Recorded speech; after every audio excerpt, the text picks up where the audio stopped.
क्या अब नकली शादियों का पर्दाफाश होने वाला है?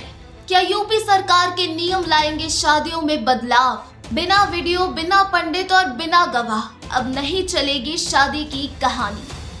सोचिए, मंडप सजा हो, फेरे पूरे हो और फिर भी सरकार बोले ये शादी मान्य नहीं।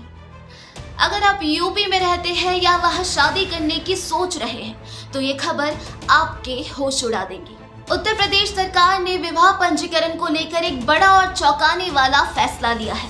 अब शादी को सिर्फ परिवार के आशीर्वाद और मंडप के 7 फेरों से वैध नहीं माना जाएगा।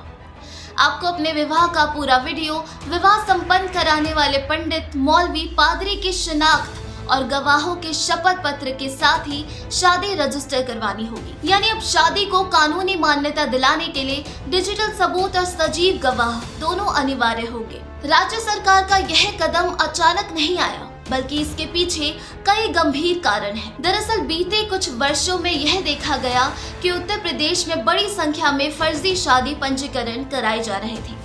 खासकर गाजियाबाद, नोएडा, प्रयागराज और कानपुर जैसे जिलों में नाबालिग लड़कियों से फर्जी विवाह, धोखाधड़ी से धर्मांतरण और अवैध लव मैरिज का कोर्ट से संरक्षण प्राप्त करने के मामले लगातार बढ़ रहे थे। इसमें सबसे ज्यादा इस्तेमाल हो रहे थे फर्जी गवाह, नकली दस्तावेज और बनावटी स्थायी पते। इसी को ध्यान में रखते हुए इलाहाबाद हाई कोर्ट ने सरकार को निर्देश दिया कि पंजीकरण की प्रक्रिया को और सख्त बनाया जाए। अब नियम यह है कि जब भी कोई जोड़ा विवाह पंजीकरण कराने जाएगा तो उसके साथ मौजूद रहना होगा विवाह करवाने वाले पंडित या धार्मिक व्यक्ति को, जिनसे शपथ पत्र लिया जाएगा कि उन्होंने ही शादी करवाई है।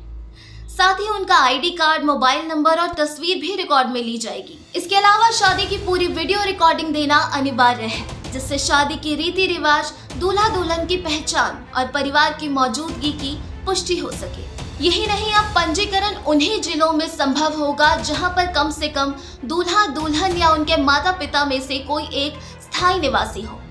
केवल किराए के दस्तावेज या होटल के पते पर अब मान्य नहीं माना जाएगा। इससे यह सुनिश्चित किया जा सकेगा कि लोग दूसरे जिले में जाकर फर्जी पंजीकरण ना कराएं। यदि दूल्हा दुल्हन के माता पिता शादी में शामिल होते हैं और वे खुद सामने से आकर शादी की पुष्टि करते हैं तो कुछ मामले में पंडित की उपस्थिति और वीडियो की अनिवार्यता में थोड़ी छूट दी जा सकती है, लेकिन वह अधिकार रजिस्टर के विवेक पर निर्भर होगा, न कि किसी भी आवेदनकर्ता के कहने मात्र पर। यह निर्णय जहां एक ओर विवाह की गरिमा और कानूनी प्रक्रिया को मजबूत करेगा, वहीं दूसरी ओर उन लोगों के लिए चुनौती बन जाएगा जो गलत तरीके से शादी की आड़ में कानून का दुरुपयोग करते हैं।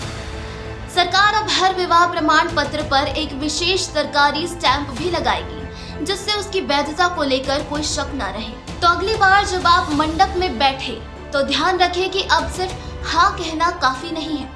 आपको चाहिए वीडियो कैमरा, असली पंडित और वैध गवाह, वरना आपकी शादी कागजों पर अधूरी मानी जाएगी। ये नए नियम न सिर्फ सुरक्षा का कवच है, बल्कि समाज में भरोसे की नींव को भी मजबूत करते हैं। अब शादी सिर्फ दिल की बात नहीं रही, ये अब एक पूरी कानूनी प्रक्रिया है और सरकार चाहती है कि इसमें कोई धोखा या जालसाजी की जगह ना बचे। सरकार की इस पहल पर आपकी क्या राय है? हमें कमेंट कर जरूर बताएं। साथ ही चैनल पर अगर नए हैं और ऐसी लेटेस्ट अपडेट्स को जानने में रुचि रखते हैं तो हमारे चैनल द इंडिया टाइम्स को अभी सब्सक्राइब कर लें। धन्यवाद।